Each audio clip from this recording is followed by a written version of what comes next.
Welcome to Disrupting Japan, straight talk from Japan's most successful entrepreneurs. I'm Tim Romero, and thanks for joining me. Preferred Networks is, without question, the brightest star in the constellation of Japanese AI startups. They've attracted about $130 million in venture funding and have grown to more than 130 people over the past few years. Of course, if you don't follow AI, you might not have heard about them at all. But they are the technology behind Toyota's driverless cars, some of Fanuc's industrial robots, many cutting-edge applications in other verticals, and as a side project, they also built Japan's most powerful commercial supercomputer. It's an interesting team, to say the least. And today we sit down and talk with Daisuke Okanohara, Preferred Networks' technical co-founder. We talk about how Preferred Networks got started and got to scale, and he also shares his challenges and strategies of trying to maintain the company's experimental and engineering culture as it grows larger and monthly revenue pressures increase. Daisuke also talks about his time at Google, how Japanese AI stacks up to China and the US, and why he's convinced that their biggest competition is going to come from somewhere you would never expect it. But you know, Daisuke tells that story much better than I can. So let's get right to the interview. So I'm sitting here with Daisuke Okanohara, the co-founder and executive vice president of Preferred Networks, Japan's leading and probably most innovative AI startup. So thanks for sitting down with me today. Thank you very much. So Preferred Networks talks a lot about the importance of edge-heavy computing. Mm-hmm. So can you explain exactly what edge-heavy computing is and why it's important? Cloud computing is one of the most important trends in the IT area, and most people believe that most computations or operations should be done at the data center or cloud side. And it's okay if we deal with virtual information. But when it comes to solve the real-world problems, like operating robots or autonomous driving, we need to process data at the edge side or near to the device. So just so I make sure I understand it correctly, mm-hmm. Edge-heavy computing is important because of the latency, of how quickly? Yeah, and reliability. Right, because you won't always have connectivity. Yeah, current internet is not reliable to use for the mission-critical tasks. Okay, so it's really a trade-off between the latency versus the amount of computing power you have. So if you can wait for the results, it's great to compute in the cloud. Yeah. But the closer to real time, the more important edge computing is. Yes. All right, that makes a lot of sense. But it isn't the promise of big data that you need like huge data sets. Mm-hmm. So when you're using edge-heavy computing, do you still send all the information to the cloud for analyzing later, or do you generally try to make self-contained systems? Our goal is to extract the information at the edge side and only send the essential information to the data center or other place. So we do not ignore the data center or cloud, but when there are many devices, we cannot send all data to the cloud, and we need to process the most of computation at the edge side. Okay.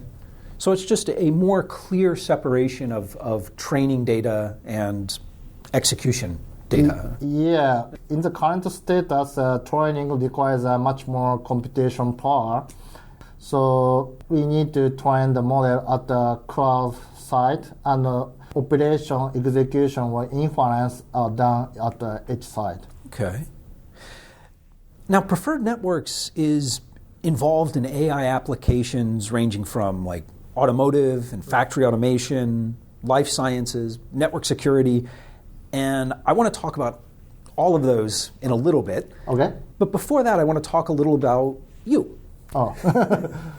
So Before you got your PhD, you were an intern at Google in San Francisco. Yes.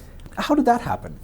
At that time, I studied natural language processing, and many of my friends started working at Google. I was also interested in how Google solves the problem and how the people in the Google working so that they could produce many excellent products. So did you apply to Google in San Francisco from Japan, or did you apply to Google Japan and they said, you need to work with this group in San Francisco? Actually, I applied to the Google Japan, but at that time, the Google Japan did not have enough resource to accept intern members. So internship students went to the San Francisco. Okay. So it sounds like you had a real passion for AI before you started working with Google. Mm-hmm. So what did you take away from that internship? Before working at Google, I did not imagine that how AI can be used for solving many problems. For example, the search engine, machine translation, image recognition, speech recognition, and so on. So many products and services use machine learning as an essential tool. That's interesting because I think in a lot of technologies, Japan is very strong in academic research, but tends to be weaker in creating new products and bringing new products to market, not just AI. Yeah, I think Japanese is a bit conservative, and they hesitate to do the different things. In my opinion, it comes from Japan is a monoculture. All people speak Japanese and spend the same expenses during the schools and maybe in the companies. So it is very hard to start new things. I think that diversity is very important to bring a new product or features. Yeah. It makes sense. Working with Google, you understood the importance of practical applications of AI. But then when you came back to Japan, you went back into university. Actually, I started my original company, Preferred Infrastructure, PFI. I did research at school daytime, and I did business maybe at night or at the morning. So I did spend these two times. Okay. Well, that's right, because Preferred Networks was spun out of Preferred Infrastructure. Yeah. So you started Preferred Infrastructure while you were in college. Yes. Why did you decide to spin out a new company out of Preferred Infrastructure? Because it focuses on the same kind of technologies, right? Yes. Preferred Infrastructure focus is not using AI in the real world. And we had very good business, and business was growing. So it was difficult to focus on two things, the current business and a very different business on AI and IoT. Therefore, we decided that it is better to separate the company into groups so that each group can focus on the one thing. Okay, so if I understand, Preferred Infrastructure is more general AI, and Preferred Networks is more applications and IoT? Yeah, Preferred Infrastructure, the main business is to sell search engines or recommendation engine. And the main customers are media companies, and the main data are text. Okay, so Preferred Networks is the one that has a more general mission to bring AI to different sorts of industries. Yes, and another difference is Preferred Infrastructure original company did not raise the money from the partners or venture capitals at all. Okay, let's talk applications. Okay. And some of the things you're working on. So one of the most exciting projects is your collaboration with Toyota and their focus on autonomous vehicles. And you've been working with them for 4 years now. And they just recently invested $95 million into Preferred Networks. to accelerate that research. So tell me about what you're doing with Toyota and the self-driving Prius. We try to apply the AI technologies, especially the deep learning and related technologies. And there are so many problems in the autonomous driving, as you know. In our company, we have several teams to solve the problems in the autonomous driving. One of the things I thought was most interesting about your approach is that the cars are actually collaborating with each other in the demonstration I saw. And I haven't seen that approach taken by Google or Uber. Do you think that that sort of collaboration between autonomous vehicles is going to be something that becomes more important in the future? I want to clarify the demonstrations. So in the demonstrations, each car doesn't share the informations. They only share the knowledge or model, doesn't communicate each other in real time. We hope collaboration will reduce accidents, but currently it is difficult to implement in the actual cars. And so the challenge, again, is just the amount of time it takes to collaborate with other cars? It takes too long? Yeah, and also the reliability. If most cars are equipped with such communications devices, then it is okay to use a communication tool. But it will take more time. Earlier this month in America, we saw the first fatal accident from an autonomous vehicle. Yeah. And Uber has announced they're scaling back on their testing. A lot of other companies have announced they're going to scale back their testing. Has that accident changed Preferred Networks' plans for development or rollout, or has that accident changed Toyota's plans on how autonomous vehicles will be developed and rolled out in Japan? We also considered that this accident is very important, but currently we think that our current plan do not need to change, but we need to avoid such accident. I think that especially in the city side, it is very difficult to make the model accurate enough to avoid any such a fatal accident. It will take more years than the autonomous driving system in the highway.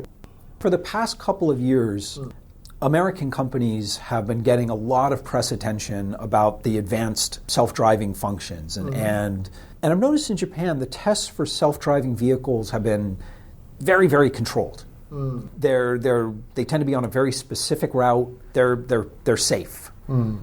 And American companies are more likely to do real-world road testing. Yeah.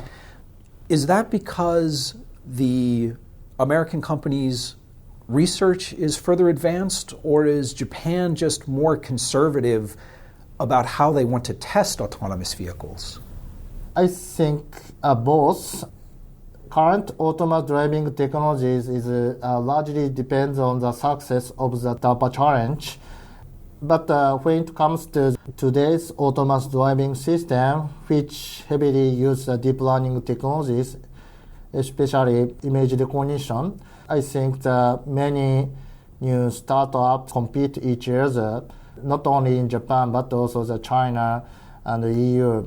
But I think that some of the companies in the US has great technologies. How do you think autonomous vehicles will roll out? Do you think that there'll be more of a focus taken away from city driving and placed more in rural environments or long-haul trucking on highways? How do you think this technology will progress in the next 5 or 10 years? I think the first autonomous driving technology will be appeared in the highway. It is much more a simpler case than the city road case. I think that many companies will provide such a highway first. Okay. In the case of the city, we maybe need some new regulations or some new environment equipment to make sure that the autonomous driving system is safe. All right. Let's talk about the MN1, Preferred Networks private supercomputer. So this is the fastest industrial supercomputer in Japan. It's 12th fastest in the world. This is really cool, but why? What do you use this for? To develop new AI applications, we require talented researchers, engineers, plus data, plus computing resources. Is the supercomputer itself used for the AI modeling, or is it mainly a research tool that Preferred Networks is using internally? You currently use this computer resource for the research and development. Several researchers use this resource to try new ideas or to develop new models.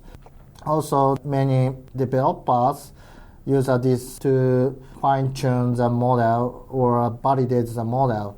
Okay. Let's talk a bit about Chainer, your open source and distributed deep learning application. What kind of applications are other people building with Chainer? By using Chainer, the many researchers and developers develop several models. And since many Japanese companies and researchers first used Chainer, so there are many products in Japan made by Chainer. Oh, okay. Yeah, like speech recognition system or image recognition. So many products made by Chainer in Japan. Okay. And are there international users as well? Yes, several researchers use Chainer. Microsoft Cambridge Research Group, they use the Chainer because by using Chainer, the developers can try a very different models. It enables developers to implement new models in intuitive way.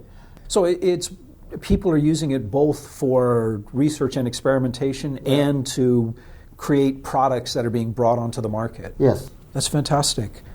And I noticed we also have a paint chainer, which is the colors in line drawings. Is that an application, or is that just kind of a fun thing you guys built? Paint chainer, and actually the chainer itself was not a planned products. Our company has a 20% project. We also use this tool, and several engineers and researchers try new ideas and develop a new software and develop new tools. It's the same idea that Google popularized, where employees can spend 20% of their time working on projects that they're excited about, and they might be able to bring some new product to market. Yes. Okay. And Paint Chainer was one of those. Yeah. So the Paint Chainer was first developed by one of our engineers, Yonetsuji. At that time was a robotics engineer. He has also interested in such a painting and artwork. So he just applied neural network model to colorize the line art, and it worked very well from the first attempt. So other members helped him to release the service. So our company supports this activity and tries to sell or marketize this prototype or product to the market. Okay, we'll have to make sure to put links to all of that on the website when the podcast goes live, so that our listeners can check this out, because it's something you really need to see. It's hard to explain on an audio podcast, but it's really interesting. Yeah. Now, most AI companies tend to try to focus narrowly on a couple of key products, whether it's search or discovery or factory automation. But Preferred Networks has gone the other route. Yeah. You guys have gone really wide and are trying to work with as many different industries as possible. So why did you decide to go wide instead of going narrow? This is one of our some unique culture. We want to mix different culture or different markets, so that we want to make an environment where the new innovations emerge. When we visited Silicon Valley and discussed with several venture capitalists, and the venture capitalists said that please focus on the one product or one service. But we just denied. And maybe this is not the standard way to do the business.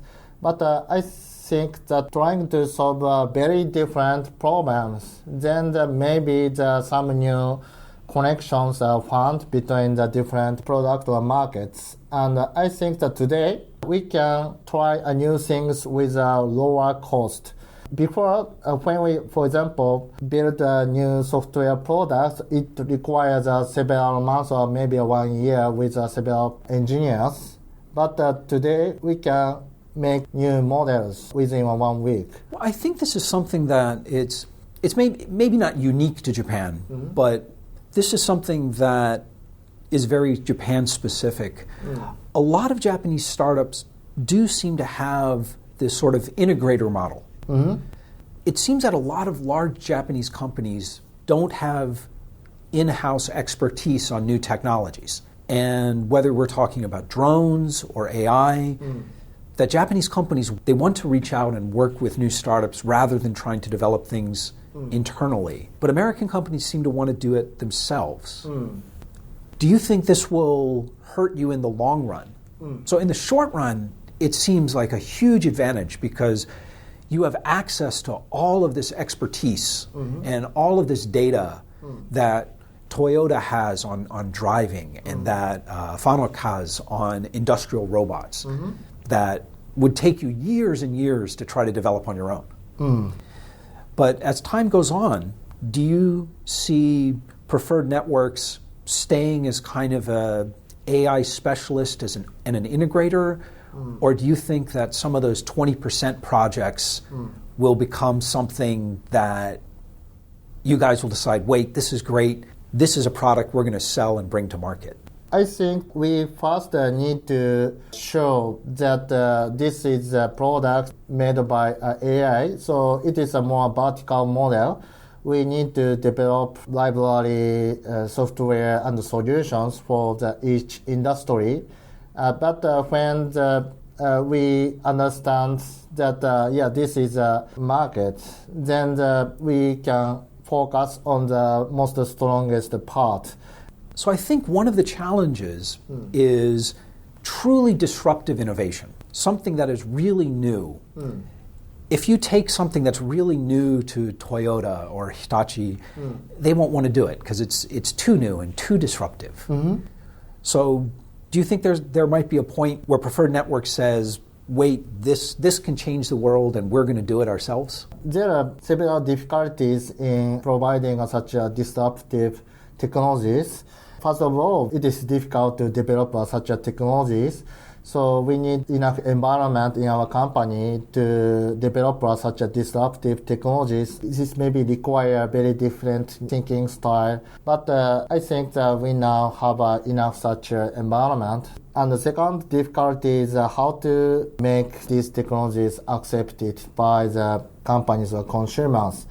But in any way, we first need to provide this product to the early adopters. When they understand this is very useful, they quickly change the attitude towards such technologies. And we saw such changes in the previous 20 years. When the smartphone appears, the first 2 or 3 years, many people thought that this is very unique, but I don't need to use it. But within 1 year, it will become the usage percentage surpass 50%. So when people accept it, the change is very rapid. There are so many Japanese companies. Japan as a country was really surprised by that disruption of the smartphone. So do you think that because of that, are big Japanese companies more concerned about disruption? Are they more anxious to do new projects with new technologies than they used to be? They understand the importance of such disruptive technologies, But it is not specific to the Japanese company, but big organizations is very difficult to start such a new things because such a new idea is very fragile and very weak. Let's say that in the main business, several $100 million scale, but when it comes to the new market, the market size is very small. Right. So they cannot focus on this new market, and the risk is very large. So therefore, they try to find such a new idea or solution outside of the company. So you think that the big Japanese companies are more willing to try new things, to look at new technologies? Yeah, I think so. But it takes time to accept such technology. Okay. Well, progress is always step by step, right? Yeah. So what is Preferred Network's core business model? Are you selling software licenses? Are you selling consulting services? Are you selling project implementation? Mm-hmm. Our main core business is providing licenses to our customers and also the collaborative research project.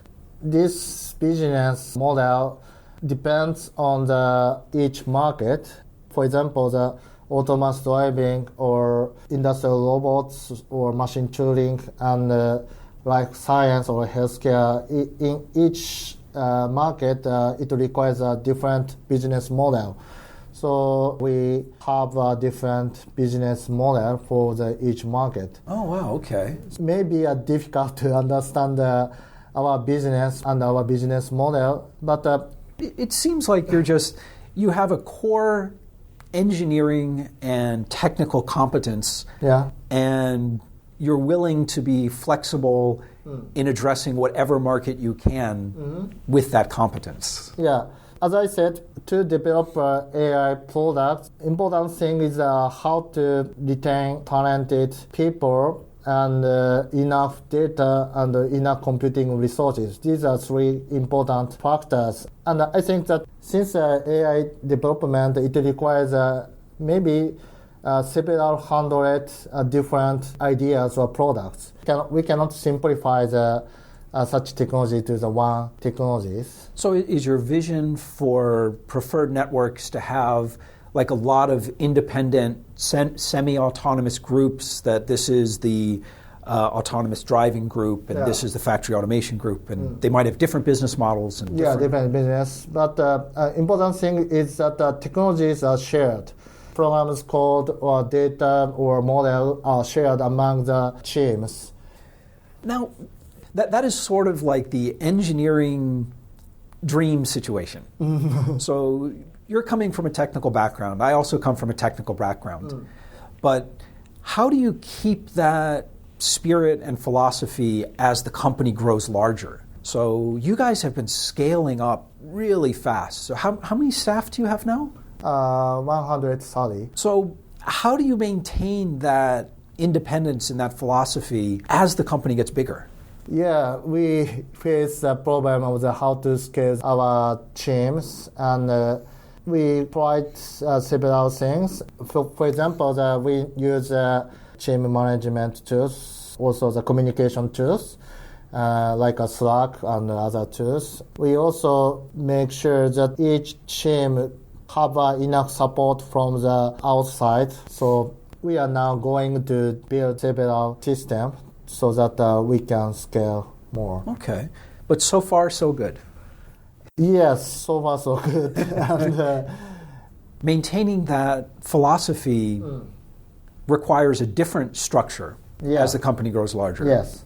This is a good thing and a bad thing, but co-founders, I and CEO Nishikawa, did not have experience of working at ordinary companies at all. We just... that's definitely a good and bad thing. Good and bad thing. So we think that this should work. But our experienced senior people, they're from Sony or Walmart. So we discussed about what is the best organizations and the best way to keep our companies. Right, so try to get the best of both sides. Yeah. All right. Well, who do you see as your main competition? In each market, there are different competitors. Especially in the technology side, I benchmarked several research institutions or companies, DeepMind, OpenAI, and many Chinese startups. Actually, we discussed with people in such groups. But when it comes to the business, I think that in the long run, two competitors are not emerged yet. When new technologies appear, there are new companies, strong companies. So you think that the real AI breakthroughs and your real competitors are not necessarily Google or IBM, but some new startup that doesn't exist yet? Yeah, I think these startups will be emerged from a new world. You know, artificial intelligence is a really strange topic. So over the last 40 years, there's been like two opposing forces where we have marketers who want to say that everything is artificial intelligence, right? And any simple algorithm or heuristic, they'll say that's AI. But on the other hand, we have like academics who keep moving things in the other direction, who when a computer learns to paint or write music, they'll say, well, that's not really intelligence. Or when the computer becomes the best chess player in the world, they'll say that really isn't intelligence. So what applications do you think that AI, as it exists today, is really good for? And what applications do you think that AI is not really ready for? Currently, the AI, especially the machine learning and deep learning, is good for the interpolation problem. When it sees a problem in the similar way, then they can solve the problem. But when it tries to solve the extrapolation problem, it is not good as a human at all. For example, a robot can grab the object if they see the object before. But when it tries to pick the totally different object, then its performance is very bad. It's a generalization problem, and machine learning tries to solve this generalization problem over the several 10 years. But still, it is very far from the human capability. Do you think we'll ever see general artificial intelligence, or do you think that's strictly science fiction? I think that we can achieve this in the future, but I'm not sure the when. Okay. Let's talk a bit about Japan. I hear a lot that AI research in Japan has fallen behind what's happening in the US and in China. Do you think that's true? There are many AI researchers in Japan, but they are not focused or not organized. Japanese government tries to organize several new AI-focused institutes, but especially in the US, there are very strong IT companies, and they have enough resources to start a very challenging project. Is the problem what you mentioned before about American companies like Google being very good at taking technology and making products, and Japanese companies falling behind in that area? Or do you think the core research in Japan is a little behind? We can read papers. We can also share the programming code. So I think the gap is shrinking every year. 3 or 5 years ago, only a very strong research groups did great research. But today, thanks to the archive and GitHub and Twitter and many related social networks, we can share the research real time and without any barriers. Okay. So I think many researchers, especially the young researchers, now releasing new research. Okay, so in a sense that from country to country, if that core research gap exists, it won't be as important because everyone has access to the same research. So it is not specific to the AI, but today, such an open research changes the environment of the research. What about, so you have a particularly strong background in NLP, natural language processing. How related to human language is that? So, for example, research done in the US on an English data sets and research done in China on Chinese data sets, is that applicable to NLP in Japanese? Recently, the neural network-based tools, machine translation or speech recognitions, enable us to develop tools independent of the languages. I believe that in the near future, such a language gap will decrease. Okay. Well, listen, Daisuke, before we wrap up, I want to ask you what I call my magic wand question. And that is, if I gave you a magic wand and I told you that you could change one thing about Japan, anything at all, the education system, the way people think about risk, the legal system, anything at all to make it better for startups and innovation in Japan, what would you change? I want to use this magic that people have the ability to learn new things even if they are adult. Today, I think that we need to learn the new things every day, every year. But people, maybe not specific to Japan, but people tend to not learn new things.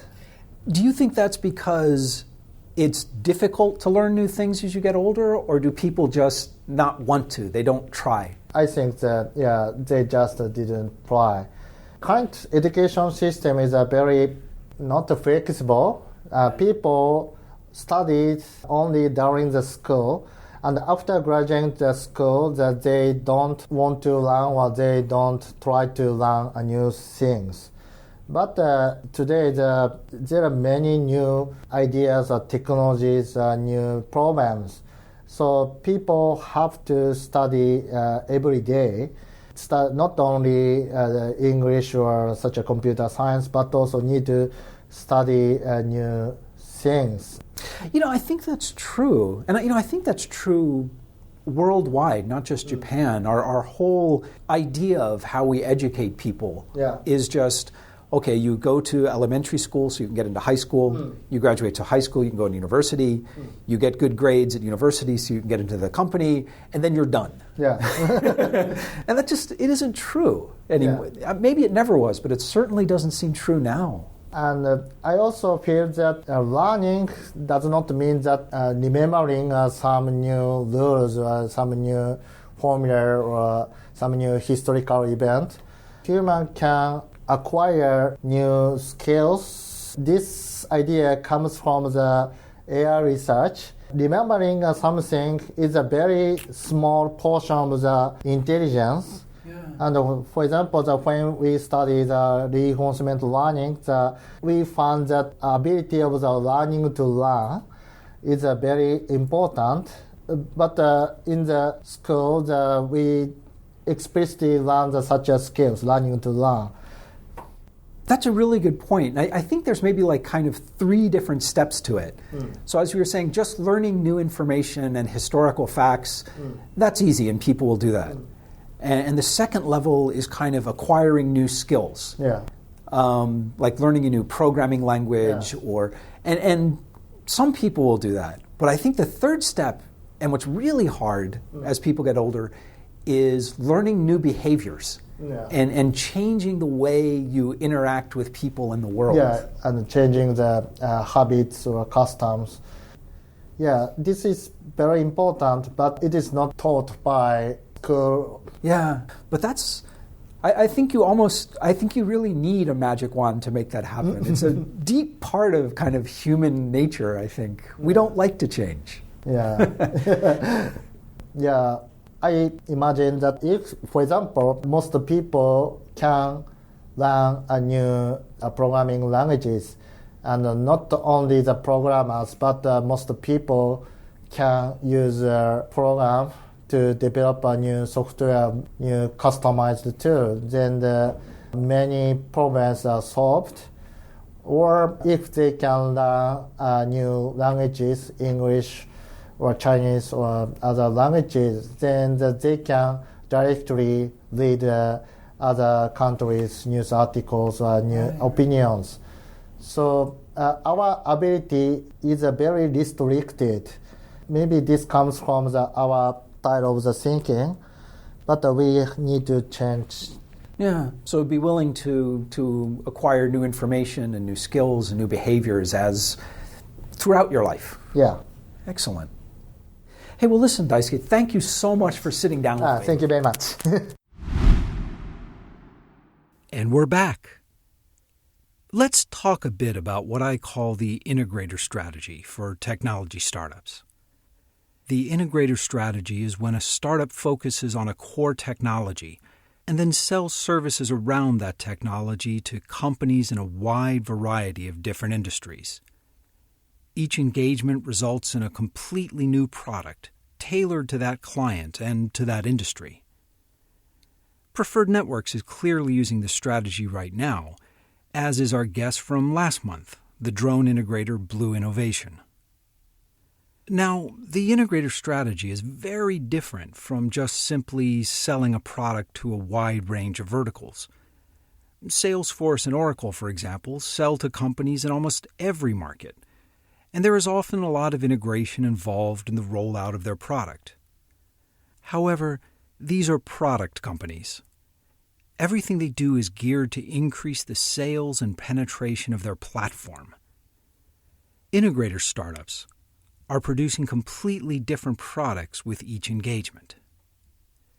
And it's easy to see the appeal of this integrator strategy. Since these projects are long-term and involve large clients, you have fantastic PR exposure and very steady revenues. And best of all, perhaps, you're not locked into a specific product.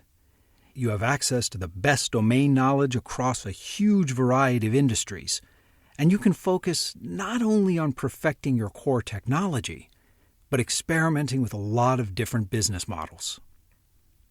In this way, you know that you'll have the best business model and the most advanced technology to pivot onto a specific product when the time comes. When the time comes. But are integrator startups able to make that pivot? It's incredibly hard to give up on the steady revenues and the great publicity to bet the company on this one new thing. It's not impossible by any means, but I don't know of any startup who has successfully pulled it off. That doesn't mean it hasn't happened, of course, and if you know of an example, drop me an email. I'd love to talk to you about it. The other challenge with the integrator strategy is that it makes it very hard to expand globally. For example, I talk with a steady stream of American AI integrator startups who want to expand into Japan. When I ask what they do, a typical company will give examples from finance, energy, travel, and e-commerce and assure me that we can work with almost any industry. Well, yeah, sure. If you have someone willing to spoon-feed you the domain knowledge and take a chance on you, I'm sure you can. But why should they do that? The integrator strategy requires deep relationships and deep trust, and when you go into a new market, you don't have that. You lack not only the commitment to the Japanese market, but to a specific product in a specific industry. And you're asking for someone to risk their career, or maybe at least risk their promotion, by selecting your company for a long-term collaborative engagement.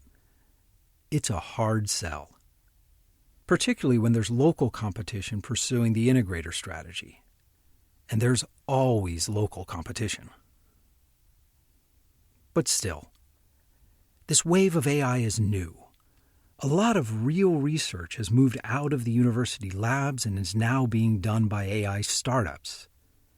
This might represent a fundamental shift in how AI research is done and how significant projects are brought to market.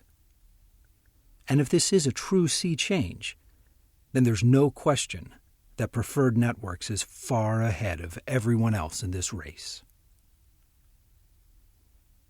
If you've got an opinion about artificial intelligence or the integrator strategy, Daisuke and I would love to hear from you. So come by disruptingjapan.com/show120 and tell us about it. And when you come by the site, you'll see all the links and notes that Daisuke and I talked about and much, much more in the resources section of the post. But most of all, thanks for listening. And thank you for telling people interested in Japanese startups and innovation about the show. I'm Tim Romero, and thanks for listening to Disrupting Japan.